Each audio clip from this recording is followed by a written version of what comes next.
In this video, I'm going to share why you should consider moving to Puerto Rico. So, my name is Jeff Holz, and I do not live in Puerto Rico, although I do own a condo there. I've made videos about that. I have been going there a little bit less than half the year, anywhere from 100 to 150 days per year for the last 3 years.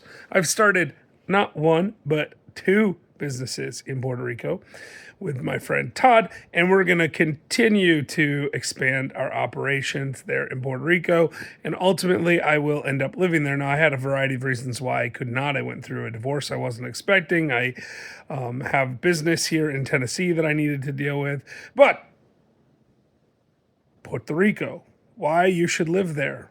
It doesn't matter why I don't. What matters is why you should consider it. So now here's the thing.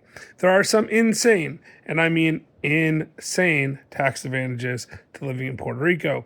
Puerto Rico is the only place that I'm aware of where you can be a U.S. citizen, keep your U.S. citizenship, and be fully exempt from federal income tax. Now, that's only going to apply to income that you earn in Puerto Rico, but there's a lot of ways that you can earn income in Puerto Rico. If you get a job in Puerto Rico, for example, then you'll be taxed by Puerto Rico, but you will not be taxed by the United States federal government. Now, that is not the reason to move there, though. The reason to move there is that you're planning on starting a business in Puerto Rico, and you're going to employ people in Puerto Rico. You're going to grow the economy in Puerto Rico because that is the kind of stuff that they favor heavily. So, for example, let's say you create a consulting business where you consult with the United States, with people in the United States, or with people in other countries besides Puerto Rico. That's called an export service business. Now, assuming you follow all the rules, and you definitely want to get good legal advice for this, but assuming you follow all the rules, you could have a tax rate as low as 4% on your export services. And the rest of your income will be exempt from federal income tax and other income taxes in Puerto Rico. So that means if you make $200, $300, $500, $1 million a year in Puerto Rico as a consultant doing business with people that aren't on the island, that consulting income potentially could be taxed at 4%. It means if you made $1 million a year, you might pay $40,000 in tax, and then the rest of it is tax-free, putting $960,000 in your pocket. Now, if you made that same money, let's say as a consultant living in California, you might pay as much as 50%. So instead of putting $960,000 in your pocket, you will put $500,000 in your pocket. That is an enormous difference in taxation, and that is why you should consider an export service business in Puerto Rico. Now, there are lots of other options too. Inside of Act 60, there's a whole myriad of things. Say you're under, I think, 30, it might be 35, but there's the Young Entrepreneurs Act. It allows you to make $500,000 tax-free in Puerto Rico. There's the tourism credits where you can get up to 40% back on the purchase and renovation of a building converted to a tourism play.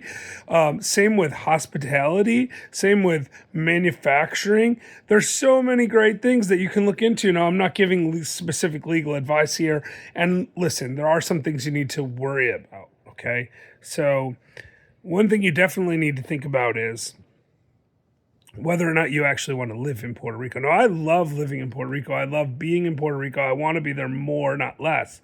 But if you're one of these people that thinks, oh, I'm just going to go there 183 days, that's a half a day more than 50% of the year, and I'm going to live in a tiny little studio apartment, and I'm going to buy myself a big old mansion in Miami, and I'm going to just live in Miami most of the time or almost all the time.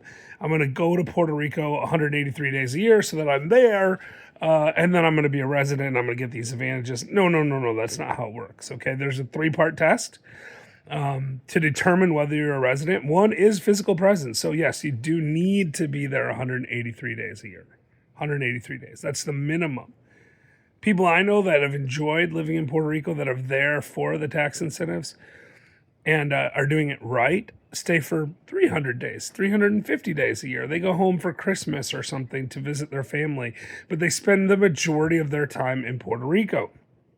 the vast majority of the time, because there are other tests. The physical presence test is the minimum requirement. You have to be there at least half the time. But there's also what's called the tax home test, which is where do you file your taxes. Another one that's pretty easy because you can just file your taxes there. But then there's the sneaky one, and that is called the closer connections test. And this is a balancing act. So where do you go to church? Where do you vote? Where do you hang out? Where are your clubs? How often are you there? Where do your kids go to school?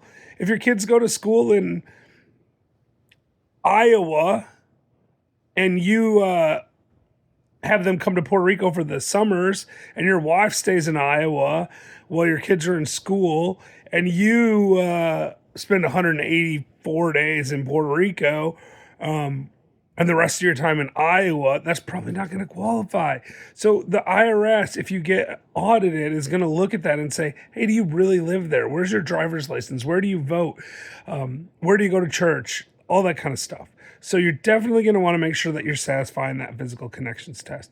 Now, listen, before you do any of this stuff, get yourself good tax consulting, get yourself good tax advice, get yourself a CPA that understands this stuff, get yourself a lawyer that understands it, and know also that in order to get these discounted tax rates, you actually have to file with Puerto Rico for a tax concession or tax grant.